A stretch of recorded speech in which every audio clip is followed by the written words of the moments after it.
everyone, my name's Natalie Hodgkinson and I'm the owner of my own cleaning company called Bless's Mess Cleaning Services. Today I'm going to be teaching you how to clean a toilet professionally and properly. Let's start. So the first thing I like to do is I like to put some cleaning product down the inside of the toilet, give it a scrub and leave the brush then to sit in the fluid, like so.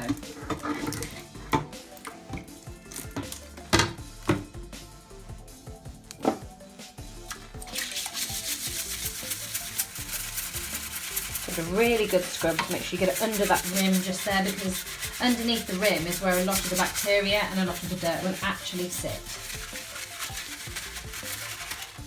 Then what I like to do is like to let the brush sit in the solution and let the solution then just get to work.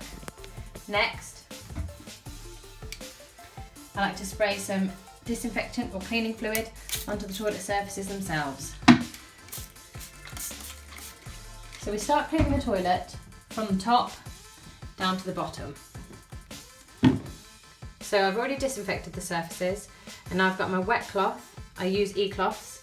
I've got my wet cloth and I'm going to clean from the top to the bottom of the toilet, making sure you get around the edges of the button and give it a good clean on there. Back down to the sides of the cistern and on the front of the cistern, on top of the lid, around the edges of the lid, lifting the toilet seat and getting the underside. Make sure you get these little things here, the cushions on the toilet seat.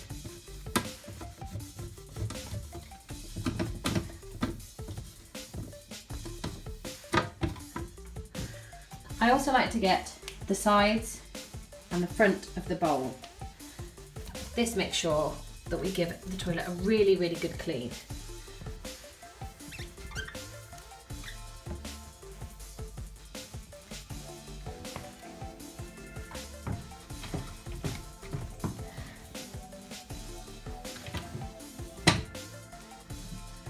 Next, I move on to doing the toilet seat itself, and I'll spray it again with some disinfectant, being sure not to actually spray the disinfectant or any fluid that you use into the toilet where the cleaning solution inside the bowl is actually working, to avoid mixing chemicals. Then we give the toilet seat a really good clean.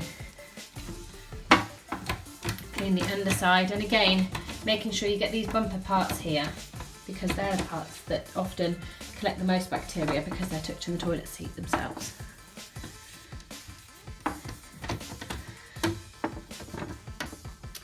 Make sure as well that you get very well around the fixtures. A toothbrush is often good for this if there are things that are caught in the edges.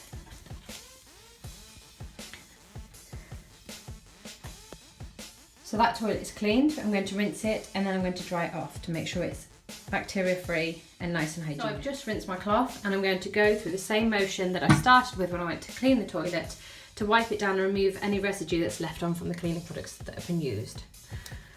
And also any little bits of dust as well that may have been lifted whilst we were cleaning the actual toilet itself.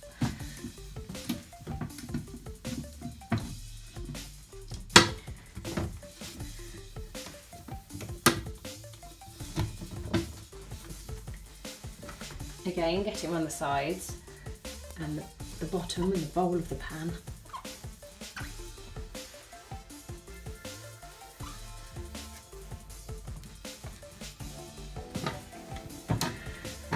Moving on to the toilet seat, lifting it and giving it a wipe, turning my cloth over as well to make sure that I've got now a completely clean side. I like to fold my cloths into quarters so that I can then just, use a separate part of the cloth if I need to. Particularly if there's little bits on the toilet or on the surface that I'm cleaning. Make sure again to get around the fixtures to make sure that there's no cleaning fluid left on there to cause any corrosion or anything of that kind. So the toilet has now been wiped and cleaned, and now I'm going to use a separate cloth, a dry cloth, to dry the whole surfaces off, because wet surfaces encourage bacteria to thrive and multiply faster. And no one likes to sit on a wet toilet seat. So we dry in the same motion that we started with the cleaning and the rinsing, Doing the same, following the same pattern to now dry the toilet. Ensuring that all the surfaces are watermark free and they're lovely and clean and dry and hygienic.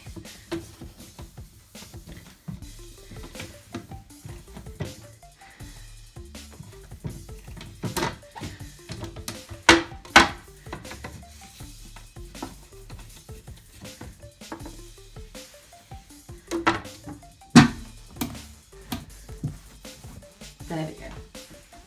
Lastly, make sure to rinse the toilet brush off in flowing water. Tap it on the side to ensure that there's no watermarks, or you can leave it to rest underneath the toilet seat and then place it back in its holder. And there we have a lovely, clean toilet.